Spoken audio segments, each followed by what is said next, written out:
Happy Wednesday. I'm going on a fat rant today.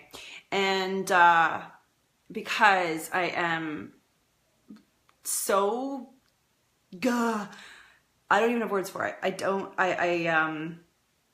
The whole food thing, right? The way that we are taught and told that we're supposed to eat is driving me nuts, to be quite honest, because you just need to look around you to see the amount of chronic disease and illness and things that, people are suffering from. And it is what is on the end of your fork. If you are suffering mood imbalances, if you are suffering hormonal imbalances, if you can't lose any weight, if you have unexplained weight loss, right? Like, it is about the health of your body, and how you can control that is by what you put into it. All right. So this morning I had for breakfast 2 eggs and half an avocado. Yeah, half an avocado, not a quarter of an avocado, a half an avocado. And it is just so interesting to me that we are still having this conversation about fats making you fat. So I wanted to talk just briefly about what fats, saturated fat, and cholesterol can do for your body. They are the foundation for building hormones. You need fat in your diet. When we went into the low fat trends of I don't even know when did it start, probably early 90s, maybe late 80s, early 90s, we saw an increase in obesity rates. We have seen an increase in hormonal imbalance disorders. We've seen an increase in mood disorders. It is about what you're eating. It is so apparent. I heard that, I think it was CNN just did, I'm gonna find the link and I'll link it in the comments below, but they were talking about, maybe it is the food that is making us sick, the food that we're eating now that's making us sick, right? So yeah, it is. Like, it's just that, there's a lot of money to be made in the food industry, right? So anyway, your body needs fat to build your hormones, and your hormones are responsible for everything, right? So, if you have issues with your thyroid, I have notes. If you have issues with thyroid, if you have issues with infertility, maybe you have issues with things like adrenal fatigue, although I know that everybody says that that's a myth. It's not. The pancreas, all of these are secreting hormones. So what do we do to build and balance hormones in the body? There's a few different things that we can do, but number one is start to get some healthy fats into your diet. So things like avocado, things like coconut oil, eat the yolk out of the egg.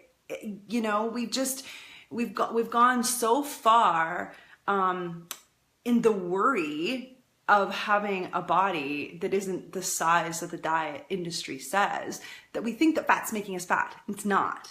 It's actually the absence of fat that is making us fat. It's the absence of fat that is making us sick, okay? So, the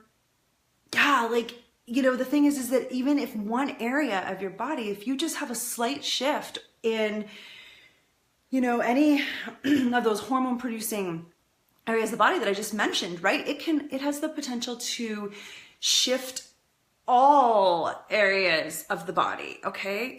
It's so important for you to have the fat in your diet. I just had a client, and she's suffering with some PCOS. Not some, she was diagnosed with PCOS. And when she went to see the dietitian, because of the whole weight gain thing, or that, makes it really difficult to be able to lose weight, then the dietitian told her to eat a low-fat diet. And that's just so contradictory to what the body needs in order to, support and to heal from those kinds of things. The other thing that, where you can get really good healthy fats, I have so many notes here, I told you it was a rant, is to really balance out your omega 3s and 6s, okay? So you want to stay away from things like safflower, sunflower oils, corn oils, canola oil, soybean oil, peanut and vegetable oil. Try and stay away from those kinds of things.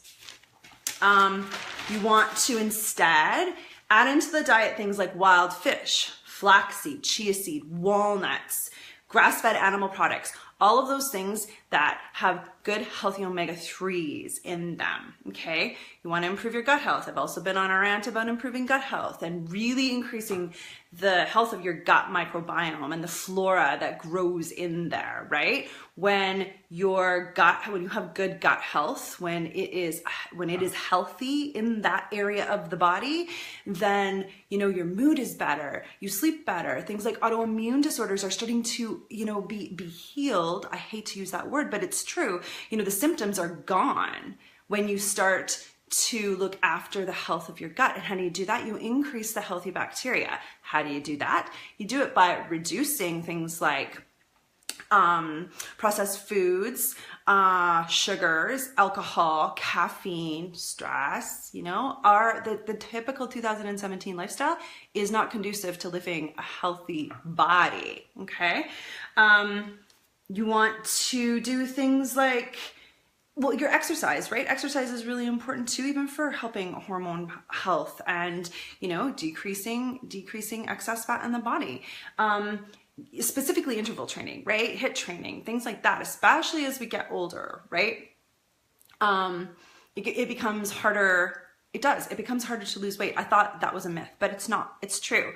Our metabolism starts to slow down. And I don't subscribe to the idea that you can, oh, I'm 40, everything's going to go south from here. I don't believe in that, but I do know that we have to change things in order to live in this healthy, like have that body that you want, or like the health that you want. Who freaking cares about the body that you want? I mean, I know that's important. I get it. I know that that's important, but I know a lot of really thin people who are super unhealthy, and I know a lot of people that would be considered fat that are super healthy. So, we can't look at the size of people's bodies anymore and be like, healthy person, unhealthy person. We just can't do that anymore. It is about what you feel though. So if you are feeling unhealthy, even the most fit person, I know, I lived it, the fit on the outside person can be super unhealthy on the inside, and it all comes down to what you have on the end of your fork. So I guess as far as my fat rant goes for today, it really is about stop being fearful of eating fat, okay? Coconut oil, avocado, wild fish, chia seeds, flax seeds, walnuts, all of that. Get some good healthy fat into your diet, and you're gonna feel better. You're gonna be satiated. You're gonna have more energy, right? And stay away from anything that's labeled low fat. No low fat products. Get rid of them. Do not touch them. They are laden with sugar, and it's actually the sugar that's making you fat, and that's creating a huge amount of havoc and unease in your gut, which is affecting a whole lot of the rest of your life as well. So also on the gut health thing, today is our workshop for happy guts and using fermented foods. So the workshop, the registration is closed for that, but really look for, I'm going to do another one because there was great interest in it, and it is amazing at what fermented foods can do for the health of your body. Anyway, thanks for bearing with me and my rant. And, the bottom line is that you feel good in the body, right? Like you're living pleasure in the body, and it needs to feel good. So, do the things that make it feel good. And, you got to tap into that and see what it is for you. But we have this huge fear that fat's going to make us fat, and it's just not the case. It does the opposite. So happy Wednesday. Go out and take on the day. All right. Bye.